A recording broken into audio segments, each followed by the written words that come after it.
쓰임 받는 그릇이라는 제목으로 말씀을 전할 때 지금 놀랄 은혜가 여러분 가운데 임하기를 간절히 바랍니다. 자, 여러분, 우리 사람들이 이 땅에 살아가는 동안에 어떤 일에 쓰임 받든지 또한 누군가에게는 인정받고 사랑받는 그런 사람으로 기억된다라는 것은 정말 아주 귀한 일입니다.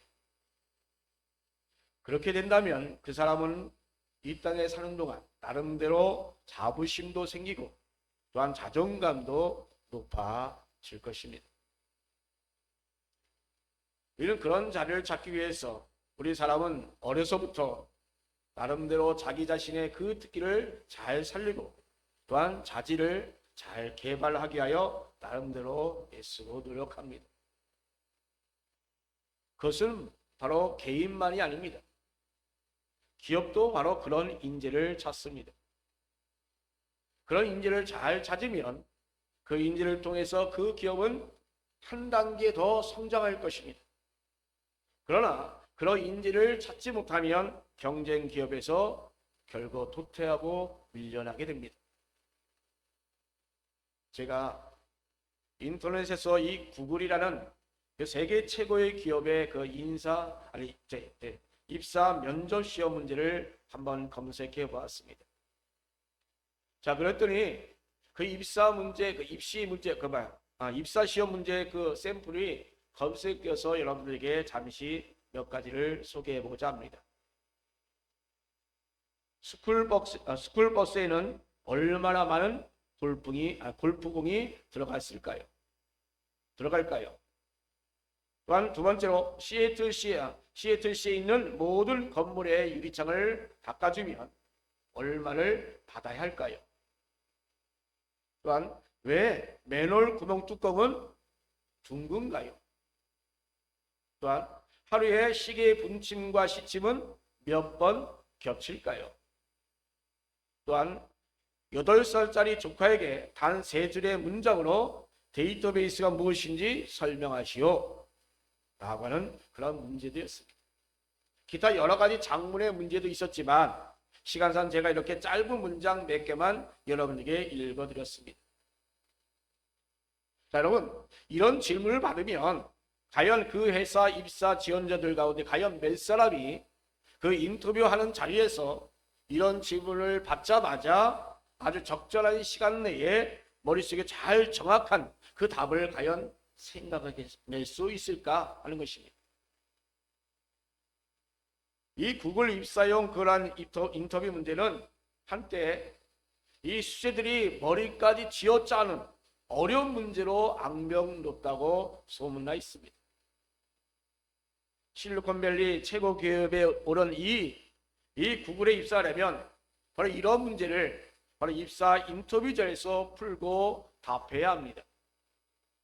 그러나 하버드대나 또는 매사추세츠 공대나 또는 스탠드포드 대학에 졸업한 사람이라 할지라도 이런 질문을 받게 되면 순간 멍해진다고 합니다. 이렇듯 이 세상의 기업들은 이렇게 자기 자신들의 그 기업을 굳게 세우고 성장시키기 위하여 나름대로 무진 고민을 합니다. 그 고민 중에 제일 큰 고민이자 제일 중요한 일은 훌륭한 인재를 채용하는 것입니다. 그래서 자기 자신의 그 기업에 맞는 아주 적절한 인재를 채용하기 위해서 나름대로 머리를 싸매고 고민합니다.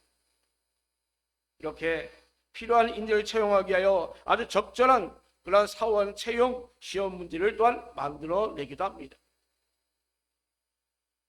앞서 말씀드린 그 구글뿐만 아니라 혹은 소상공인이나 또 자영업일지라도 또는 알바 한 명을 채용한다 할지라도 나름대로 자신의 그 일을 성공하기 위하여 필요한 사람을 채용하는 것입니다.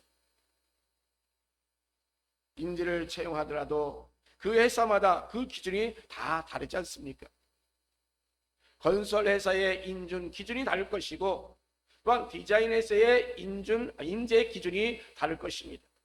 또한 K-팝 회사의 인재 기준도 역시 마찬가지로 다를 것입니다. 이렇듯 각자의 회사의 그 특성에 따라 그에 맞는 그런 인재를 찾기 마련입니다.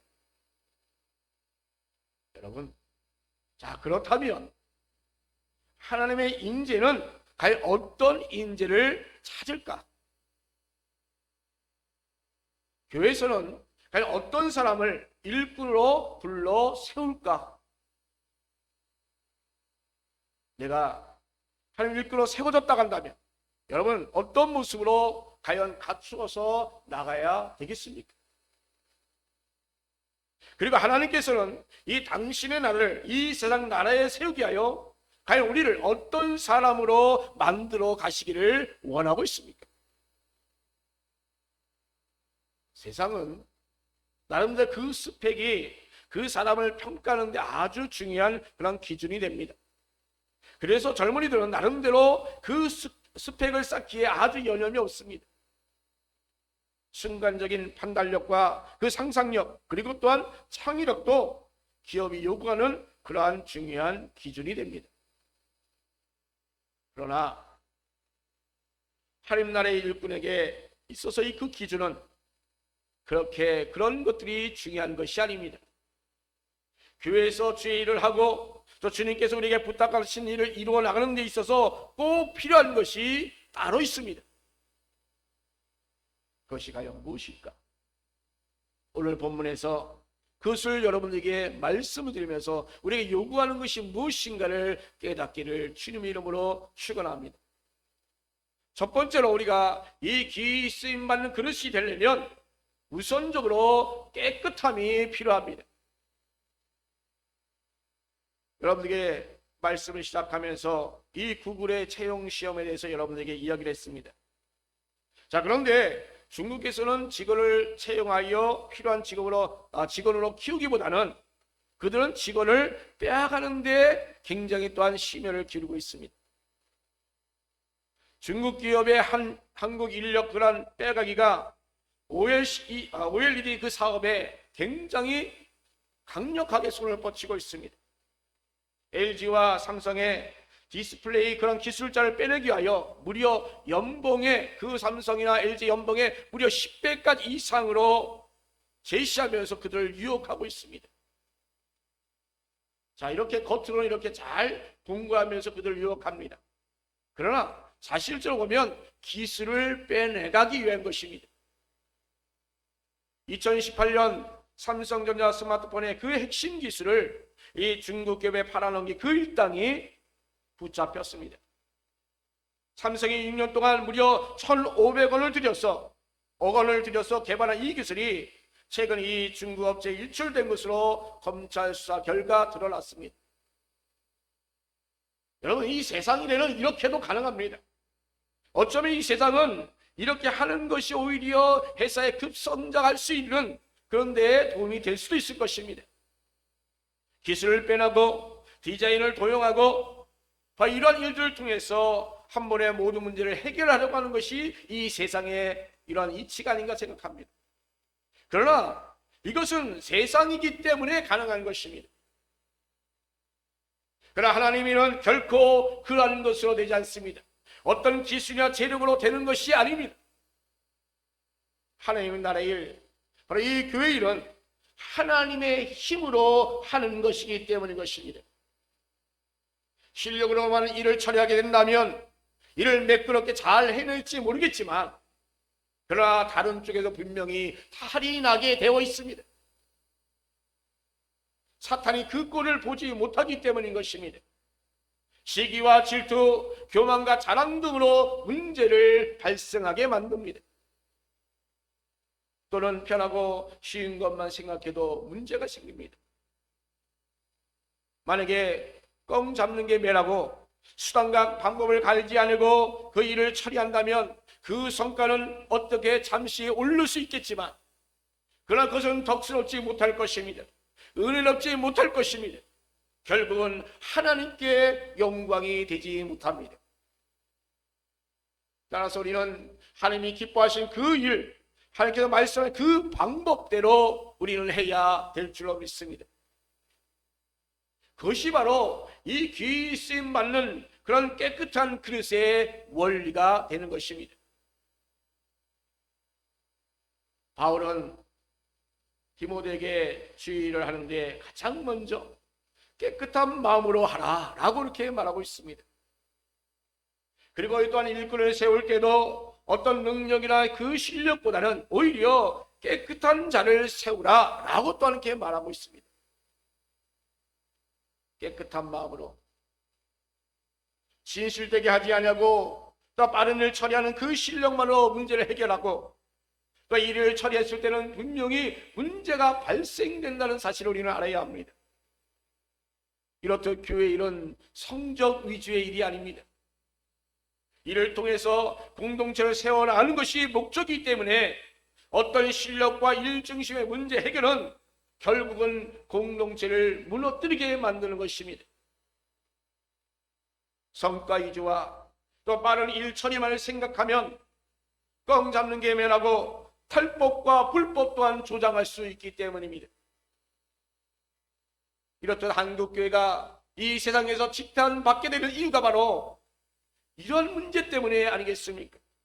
이런 문제들이 우리 한국교회에서 아직도 심심찮게 일어나고 있음을 정말 안타깝게 생각합니다. 깨끗해야 될 것이 너무나도 많습니다. 그 중에서 우리는 특히 조심해야 할 것이 있습니다. 그것은 바로 성적인 문제입니다. 본문을 통하여 바울 사도로 말합니다. 디모데에게 정욕을 피하라 라고 말합니다. 그렇게 지목합니다. 그만큼 이 정욕이란 과거나 지금이나 아주 심각한 문제입니다. 수많은 교회에서 이 정욕 문제 때문에 얼마나 많은 분란과 분열이 있고 아픔이 있습니까? 공동답이 무너진다는 그런 속담이 있듯이 그 유명하고 쩌렁쩌렁 그 대형교회 그 목사님들이 그 한순간에 그 교회에서 문제가 생기고 어려움 당하는 일들이 얼마나 많이 있습니까? 시간과 물질을 온전히 다 바쳐서 충성했고 평생 주의 일을 하고 평생 선한 일을 했음에도 그 모든 일들이 한 번에 무너뜨리는 법이 바로 이 정욕에 빠지기 때문인 것입니다. 정욕에 빠지면 헤어나지 못합니다. 성적인 문제는 젊은이든 노년이든 중년이든 간에 다 가리지 않습니다. 특히 요즘은 성적인 그 문제가 너무나도 문란해진 이 사회입니다. 그러다 보니까 교회 안에서도 그 성적인 문제로 이 사회에 지탄을 받는 그런 경우가 발생합니다. 그러나 여러분, 성도라면 특별히 교회 일꾼이라고 한다면 정말 귀히 쓰임받는 그런 그릇이 되려면 먼저 이 성적인 문제에 절대로 걸리면 안 될 것입니다. 아주 정결하고 깨끗한 마음으로 주의 일에 임하는 저와 여러분 되기를 주님의 이름으로 축원합니다. 자, 그러면 여러분, 자신을 깨끗하게 하려면 과연 어떻게 해야 할까요? 어떻게 하는 것이 과연 나를 깨끗하게 할 수 있는 것일까요? 우리가 깨끗한 마음을 가지려면 깨끗한 마음을 갖고 노력한다면 그냥 깨끗한 마음이 되는 것입니까? 그렇게 마음을 먹어도 안 되는 것, 그건 여러분도 저도 잘 알고 있지 않습니까? 여러분, 회사의 돈을 빼돌리고 기밀을 빼돌리고 동료를 모함하는 사람이 처음부터 그런 마음을 가진 사람입니까? 그도 깨끗하게 살려고 나름대로 많은 노력을 했을 것입니다. 자, 그런데 그게 안 되는 것입니다. 왜 그렇습니까? 왜 안 될까요? 사탄의 유혹에 졌기 때문입니다. 사람은 스스로 정결하게 될 수 없습니다. 아무리 깨끗한 마음을 가지려고 해도 안 됩니다. 본성이 제약된 거기 때문에 그렇습니다. 그럼 우리가 어떻게 해야 합니까? 답은 하나입니다. 하나님을 의지해야 합니다. 하나님을 의지해야 그 깨끗한 마음을 유지할 수 있습니다. 하나님을 의지할 때 하나님께서 우리에게 힘을 주십니다. 하나님께 매달려 살아갈 때, 하나님과 동행하며 살아갈 때 우리는 승리할 수 있습니다. 아담이 타락한 것도, 또 가인이 동생을 살해한 것도, 또 사울왕이 그 실패하는 것 모두 다 하나님께 묻고 의지하지 않았기 때문입니다. 하나님을 의지하지 않냐고 그저 자기 생각이 앞섰기 때문인 것입니다. 그러니 여러분, 나를 깨끗하게 하려면 어떻게 해야 된다고요? 하나님을 의지해야 합니다. 물론 회개하는 것이 자신을 깨끗하게 하는 것입니다. 그러나 이 회개로 그냥 끝나면 우리 일하면서 또한 죄를 짓게 되고, 또한 잘못된 판단을 하게 되고, 또한 자기 욕심에 끌려가게 되어 있습니다.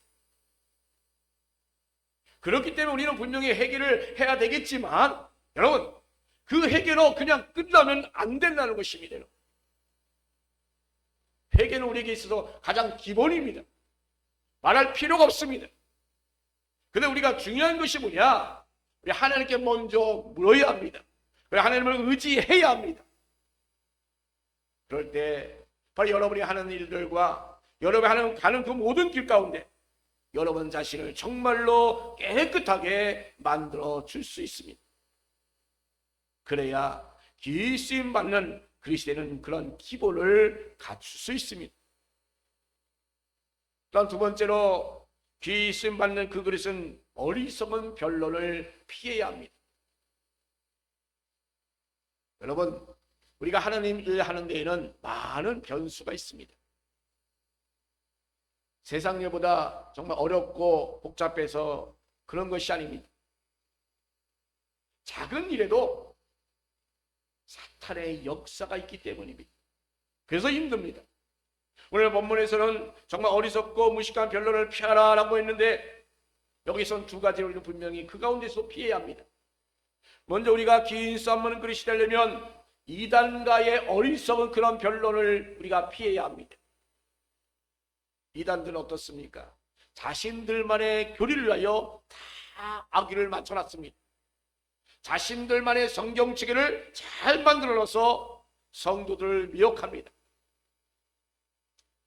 특히 신천지 이단이 길거리나 대학로 등을 다니면서 청년과 대학생들을 미혹하고 있습니다. 어떤 지적인 혹심을 가지고 가장 활발한 그 청년들을 노리면서 아주 친밀한 방법으로 그들에게 유혹을 합니다. 그러니 그들과 대화하는 것 자체를 우리는 그래서 거부해야 합니다. 그들과의 대화나 논쟁은 우리에게는 무익하기 때문인 것입니다.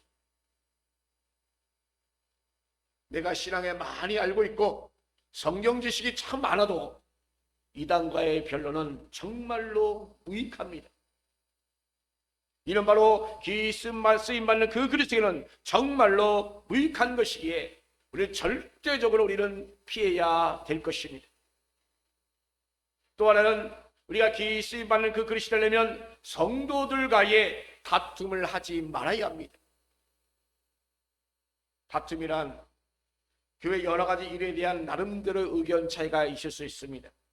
또 하나는 전통과 행사에 관련된 그런 의견 충돌 또한 있을 수 있습니다. 여러분, 우리가 이렇게 주의를 하다 보면 의견 차이 때문에 또한 충돌이 일어날 때가 있습니다. 자신이 맡은 그 직임 때문에 충성하라는 그 마음이 열심히 너무나도 지자쳐서 부딪히거나 또는 오해를 갖기도 합니다. 또는 각국의 부서에서 혹은 그런 기관들이 모든 성도 다 같이 잘하려고 하다 보니까 충돌이 또한 생길 수도 있습니다. 그러면 그 열정이 오히려 분위기를 차갑게 만들고 심지어는 상대방을 실족하게 만들고 더 심하면 또 교회에 나오지 않거나 또 다른 교회로 가보는 경우가 여러분 수없이 여러분들 경험하지 않았습니까? 그래서 지금 바울 사도는 말합니다. 이런 문제 때문에 지금 여러 곳에서 반복적으로 말합니다. 어리석고 무식한 변론을 피하라 라고 당부하여 강조하고 있습니다. 또한 망명되고 또한 헛된 것이라 하면서 말합니다.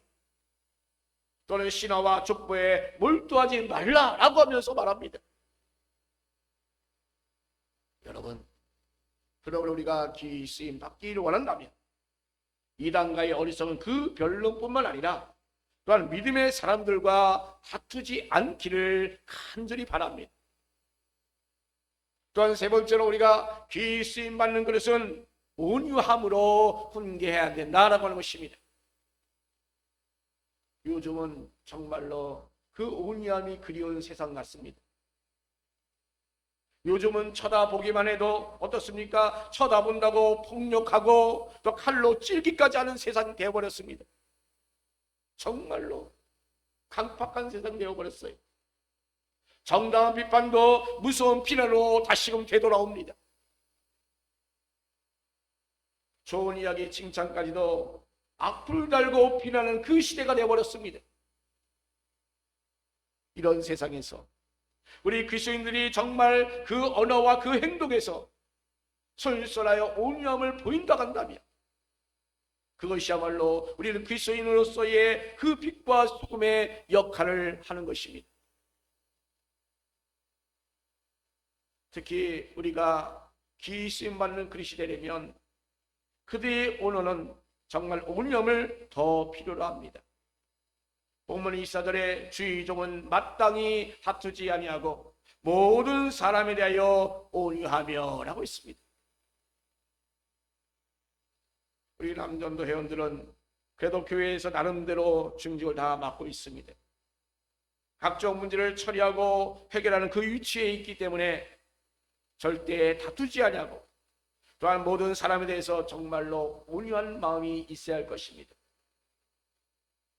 여러분, 우리가 교회 생활하다 보면 다른 사람들의 그 생각과 입장과 반대되는 그 생각을 가질 수 있습니다.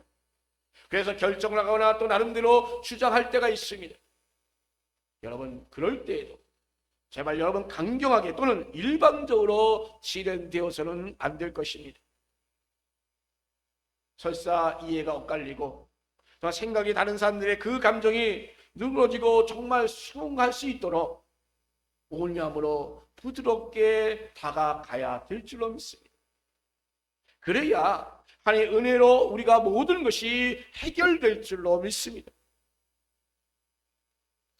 특히 우리는 이 강하게 반대하는 사람들이 혹시 있을 수 있습니다. 때로는 악의적으로 말을 만들어 놓고 적대하신 사람들도 있을 경우도 있습니다. 여러분, 그러나 그럴지라도 우리는 끝까지 온유함을 잃어서는 안 됩니다. 그럴수록 우리는 더욱더 아름다운 말, 부드러운 말, 또 온유한 모습을 우리가 끝까지 우리는 유지해야 될 줄로 믿습니다. 그럴 때 그들의 마음을 바꿀 수 있습니다. 그러므로 우리 결국은 하나님의 영광을 온전히 돌릴 수 있습니다. 여러분, 특별히 오늘 남전도 회원들의 그 온유한 성품은 우리에게 있어서 아주 중요합니다. 우리 모든 성도들의 그 온유한 성품, 우리 교회에서는 정말 중요합니다. 특별히 우리 남전도 회원들은 이 교회에서 나름대로 직분을 맡고 귀한 직분을 맡고 있고 그에 따른 어떤 책임이 있기 때문에 여러분들에게 그 능력 있는 거 좋습니다만 중요합니다만 그러나 더욱더 온유함이 필요합니다. 온유함이 부족하여 자주 다투고 언쟁이 심하면 교회를 제대로 잘 이끌어갈 수 없기 때문입니다. 그래서 25절 말씀합니다. 거역한 자를 온유함으로 훈계할지니 곧 하나님이 그들에게 회개함을 주사 진리를 알게 하실까 하며 라고 했습니다. 여러분, 하나님의 역사는 온유함으로 대할 때에, 즉 내가 온유함을 잊지 않을 때에 바로 역사합니다. 26절에서 그들을 깨워라고 했습니다. 이는 그들이 악의적인 것을 버리고 맑은 정신으로 돌아오는 것을 말하고 있습니다. 이렇듯 그렇게 되려면 우리는 이 논쟁보다는 온유함으로 대하시기 바랍니다. 바로 이 진리의 말씀을 따라 우리는 잘 가르치기를 간절히 바랍니다. 여러분, 때로는 주장이 강한 사람이 추진력이 있는 그런 장점도 있습니다. 그러나 오히려 그러한 성격이 오직 조직 바로 이 교회의 하나됨을 혹시 깨뜨릴 수 있는 위험이 있다는 것입니다. 그러니 여러분, 우리 성도 모두가 정말 이 온유함을 잊지 않기를 간절히 바랍니다. 자, 그러면 우리 하나님께 역사하심으로 말미암아 모든 성도들이 온전히 든든하게 세워 나갈 것입니다. 특별히 이 교회에서의 남전도 회원들은 세상의 어떤 사람들보다도 분명한 나름대로의 기준을 갖춰야 합니다. 세상은 시간이 지나면 덮여지고 잊혀지고 봐주기는 그런 청문회가 그런 경우가 할 경우가 있습니다. 자, 그런데 문제가 생겨서 청문회를 거쳐서 낙마하더라도 어떻습니까? 그들이 정치하는데 아무런 큰 문제가 되지 않습니다. 그리고 철사 문제가 된다 할지라도 자신 한 사람에게만 한정된 것이 그것이 그래도 단 잠깐 그 문제가 될 뿐입니다. 그 일은 다 잊혀져 버립니다. 그러나 여러분, 우리 교회에서 귀신 받는 그릇이 되려는 것은 자신에게만 문제가 되는 것이 아니라 결국은 교회를 무너뜨리게 될 것이고 그리스도의 복을 맞는 그 사탄의 계계에 말려들기 때문에 우리 특별히 정말 조심하셔야 돼요. 정말 무서운 것입니다. 우리 성도들의 스캔들 하나하나가, 부정적인 그 행위 하나하나가 그 하나로 그냥 끝나지 않는다라는 것입니다. 이 시대의 기독교의 그 부패와 불의한 모습을 여러분 이 세상에 보여줄 때 어떻게 됩니까? 교회의 성장이 막힙니다.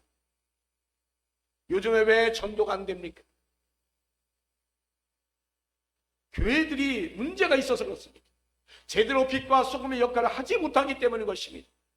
이런 문제들이 세상에 들춰내지기 때문인 것입니다. 그래서 결국은 전도가 안 되고 교회의 성장도 힘들고 하나님께 영광도 제대로 돌리지 못합니다.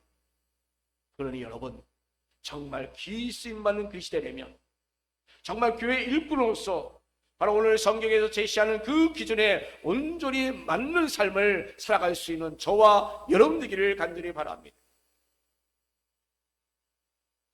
말씀 정리합니다. 여러분, 우리는 무엇보다도 먼저 첫 번째로 깨끗해야 되겠습니다. 성적인 문제, 돈과 물질 앞에서 우리는 정말 깨끗해야 합니다. 두 번째는 어리석은 변론을 우리는 피해야 합니다. 그저 자중질환으로 교회가 스스로 무너지는 일이 없도록 제발 그리스도의 사랑으로 온전히 우리 모두가 하나가 되어야 될 줄 믿습니다. 또한 세 번째는 온유함을 잊지 말아야 합니다. 온유함은 모든 것을 다 이해하고 포용하고 나갈 수 있는 그런 기반이 되기 때문인 것입니다. 여러분, 우리 교회의 성도라고 하면 우리 남전역의 회원들은 바로 이 세 가지 덕목을 우리 끝까지 제대로 지켜서 진정 그 그리스도의 복음을 정말 힘있게 잘 전하고 또 교회를 정말 굳건히 세워나갈 수 있기를 예수님의 이름으로 축원합니다. 아멘.